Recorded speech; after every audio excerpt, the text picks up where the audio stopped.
Nagsimula na po yung Crystal Chess Grand Slam Paris. Ito po yung torneo na nag-withdraw po si Hans Mokniman. So day 1 pa lang po ng kanilang rapid event na round robin, mainit na po ang nangyari. So 12 players po ito, no? Pakita ko lang po ulit kung sino yung lineup ha.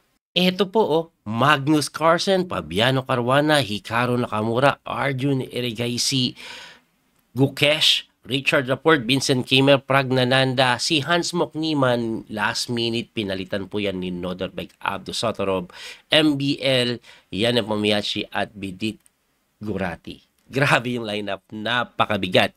Ngayon, ano ba ang format nito? Ito po ay round robin po muna. So, top 8 players po from Grand Slam round robin advance to the knockout.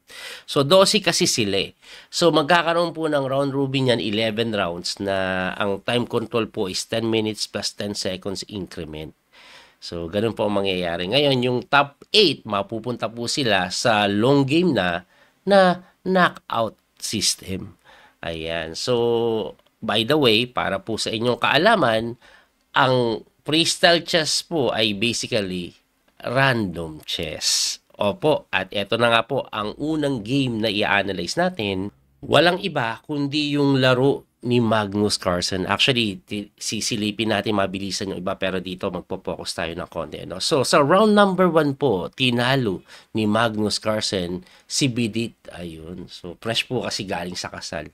So, tinalo niya si Bidit. Kahit hindi siguro bagong kasal, tatalunin siya ni Magnus. Anyway, round number 2, another Indian player yung kalaban ni Magnus. Walang iba kundi si Arjun Erigaisi. At para po sa inyo pong kaalaman, si Arjun Erigaisi may record po siya sa Friday Freestyle na tournament online po sa chess.com. May cash prize po yun na 3 sunod na Friday nag-champion. Kahit kasali sila Magnus. Malakas sa freestyle ito pong si Arjun Erigaisi. Pero Magnus ang kalaban niya over the board na ito. Hindi na po ito online. Anong nangyari? Bago nating i-analyze ang laro, silipin po ang posisyon ng mga piyesa. Kahit isang pirasong piyesa, wala pong tumama sa posisyon. Sobrang labo-labo po yan. So, ganun pa rin po ang tirahan dyan, parang chess pa rin, except yung piyesa, balik-baliktad ang pwesto.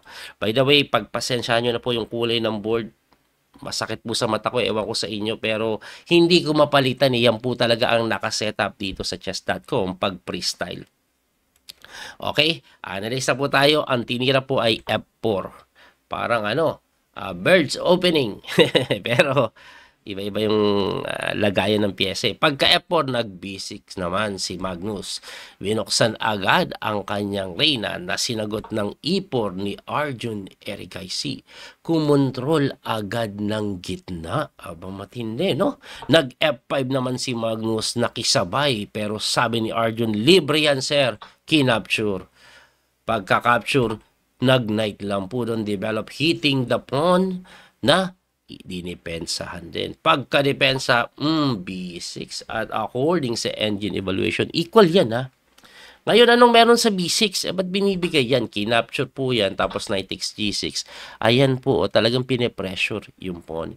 Hindi po yan madipensahan dahil aray sa pulang bishop. Grabe yun, no? Kaya ang tinira, nag-knight lang po sa D3 na tinirahan lang ng E5 ni Magnus na hindi daw ganun kaganda. Ibalik ko lang po, no? According kasi sa engine, tuloy dapat ang atake sa pawn queen E4 at halos hindi na po madipensahan, no? O mapipilitan daw po ata ibigay or mag-knight G4 tapos ganun. Anyway, ang tinira ni Magnus ay E5 na nga na hindi kagandahan. Nagkaroon ng slight advantage ang white dahil pwede daw po yan i-takes eh. O, pagka-takes po kasi mangyayari dyan, knight takes E5, of course, knight takes E5 and then bishop takes E5. So, malinis na one pawn up, magbibishop lang daw po sa F2 yan eh. Ganun, no? Tapos pwede yung chumek. Bang matindi, no? Grabe yung engine. Anyway, hindi yun yung tinira ni Arjun Erigaisi. Siya po ay nagtulak ng pawn F5, hitting the knight na kinounter ni Magnus ng E4. Napakaganda, no? Napakaganda ng E4 na yan. Sabayan po kasi. So, ang mangyayari, Pag kinapture ito na hindi ginawa, pakita ko lang, kakainin po ito. No? Sa bayan, tingnan nyo, medyo may ipit po ang, ano dyan, ang white. Pag kinapture mo to, kahit po capture muna, pagka takes mo dyan ng king, bishop takes h7, lakas po ng mga bishop, and that is already better for the side of Magnus. Winning na nga daw si Magnus dyan sabi ng NG. Anyway, ang tinira po is nag G3 lang. Wow G3 lang. Para saan? Hindi makain ito kasi nakapin pala siya bigla. O, di ba? Kaya, napatakbo yung kabayo, which is mali. Ang tamang takbo daw ng kabayo is sa E7. Para po, pwersado, depensa at yung pawn. May play na ganon. At lamang pa nga daw po doon, si Magnus kung yun ang mangyayari. Kaso nag-knight E5 si Magnus na lamang daw po ang puti. Anong nangyari? Kinapture yan.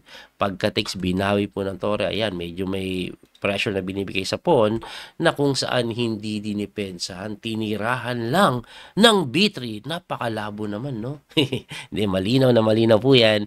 Kasi pag kinapture na ganon, iti-takes. Pag binawi mo ng tore, ayun, napin pala yung bishop. Walang depensa yung bishop. Kaya ang ginawa, nag-castling na mali. Ang tamang tira daw po is wag yan.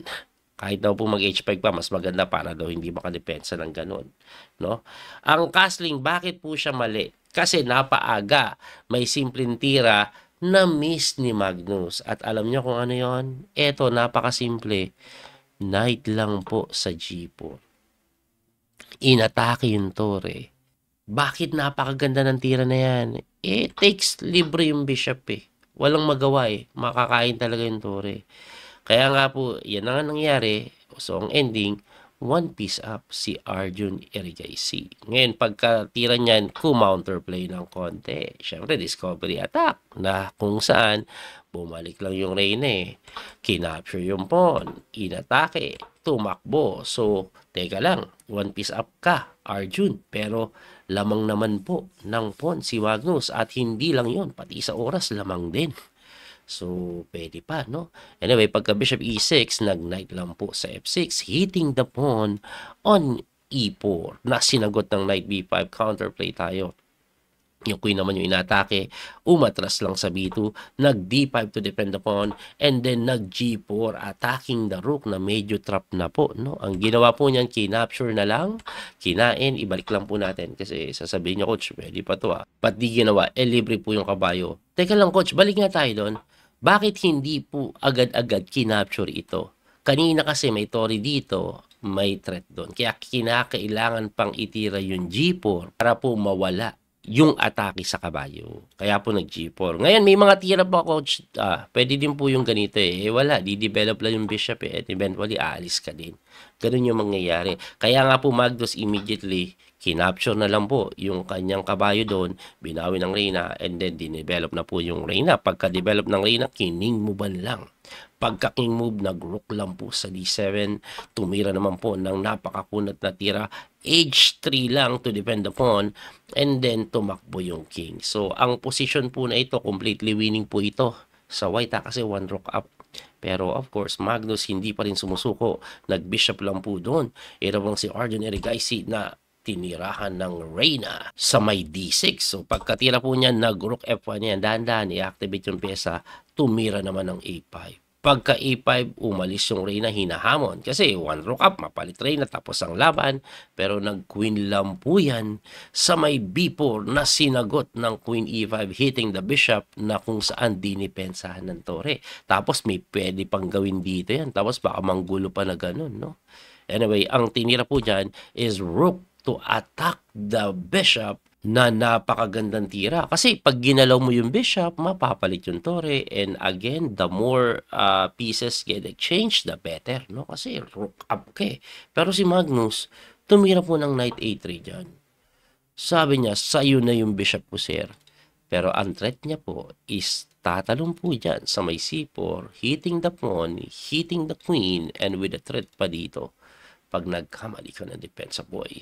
Kaya nga po ang ginawa ni Arjun, hinamon.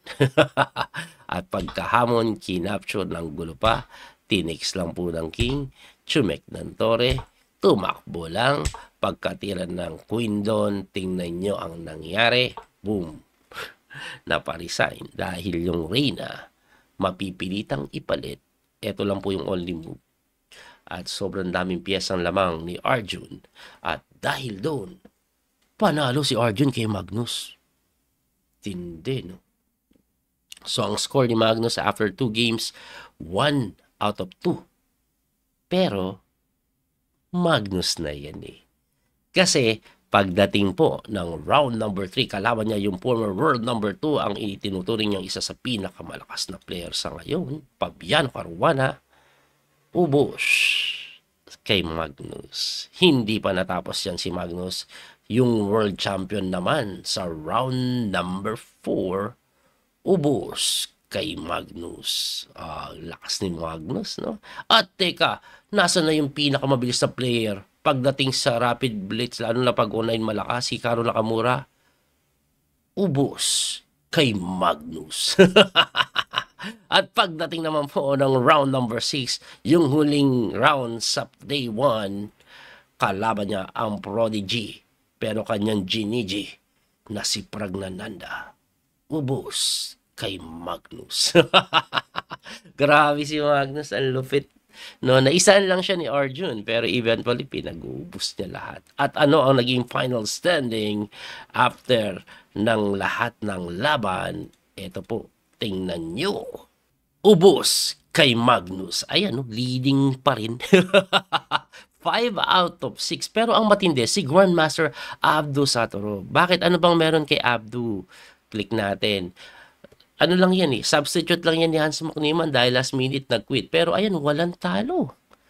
Meron lang siyang tabla kay Nepo at MBL, pero 5 out of 6. Ang matindi dyan, tingnan nyo po yung next round opponent niya, yung mga susunod.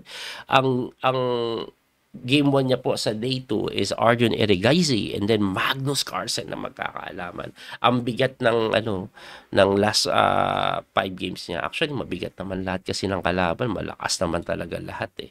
Anyway, yan po ang kabuuan ng day 1.